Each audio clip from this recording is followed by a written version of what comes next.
Hey there, this is Beth, and this is my word of the year. I decided on shift this year. I auditioned out a bunch of things like abundance and fecundity, and this shift was the only one that really felt like where I was and what I wanted to bring in this year. And I started looking this year also at the general year energy of what the year 2020, which is a 4, which equates to Emperor in the Tarot.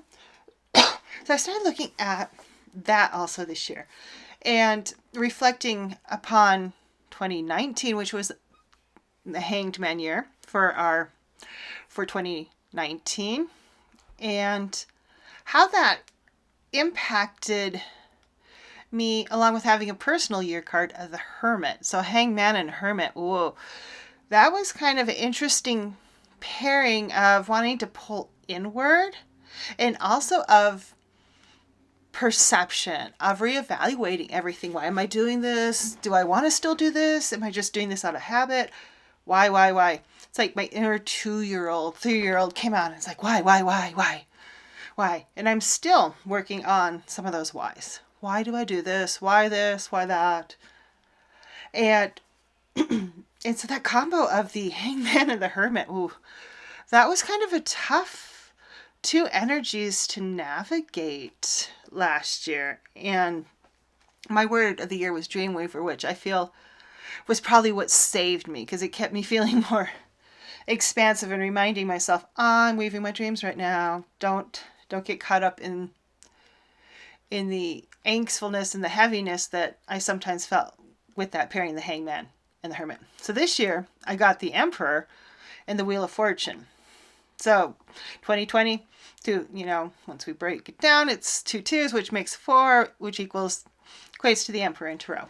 And so I got the Emperor, which is also my personality card. So I'm pretty familiar with this dude. And it's already feeling extremely less slogging along through the muck than last year was. And part of that's the Emperor, and part of it is the Wheel of Fortune that has a lot more momentum than the Hermit. The Hermit doesn't have a lot of momentum. You might be doing a lot of shining, but momentum not so much. And as I was picking out this word, shift, and feeling it out and how it felt in my energy and my heart, where I want to go, how it works with something, say, like the Wheel of Fortune, because the first year I restarted doing my personal year cards and really working with them was a death year, and I had unwittingly picked the word forward for my word of the year. And yeah, I went forward in a lot of ways, but not in the way I wanted it to, not in the way I expected. When I work with the year, whether it's with year energies, whether it's the word of the year like shift, year cards, whether it's my personal one or the generalized year one, I try to stay very open about it and not decide this is what it's going to be about.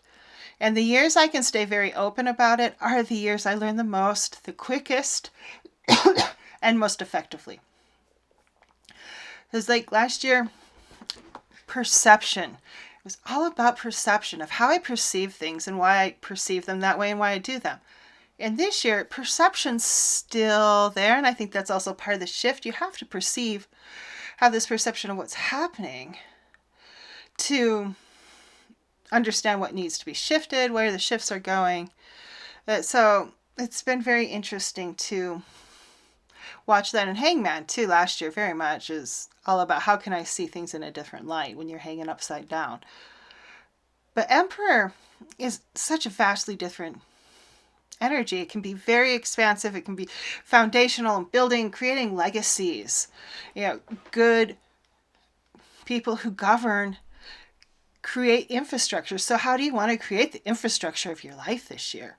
And then for me with the Wheel of Fortune, how do I want to roll along with it? How do I want to take that momentum and move into where I need to be?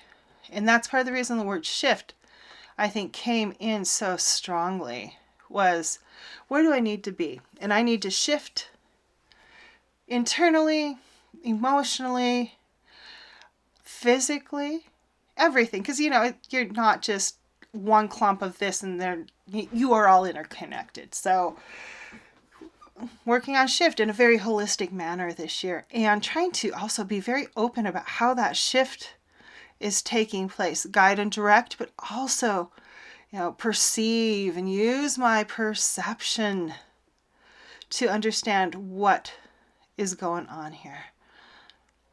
So, yeah, very different energies compared to previous ones. So, very excited to looking to not feeling so slogging along in my personal energy in general. So, it's going to be nice. Shift. Yeah, I really tried hard to get like one about abundance and prosperity, and it so didn't work out. I was like, fecundity. I really like the word fecundity. Fecund. It's just a fun word to say, and no one really uses it. So, but yeah, I settled on shift. That's the one where I checked in with my heart and my body and all my energy and everything, and it said shift. I'm like, okay, that's what I'm gonna do this year, is see where this energy takes me. And yeah, that's about all I have to say about it. Except that white spot. That white spot bugged the heck out of me. I had to fix it at one point. On the T at the top of it. Yeah. Okay, everyone, have a wonderful day. Bye-bye.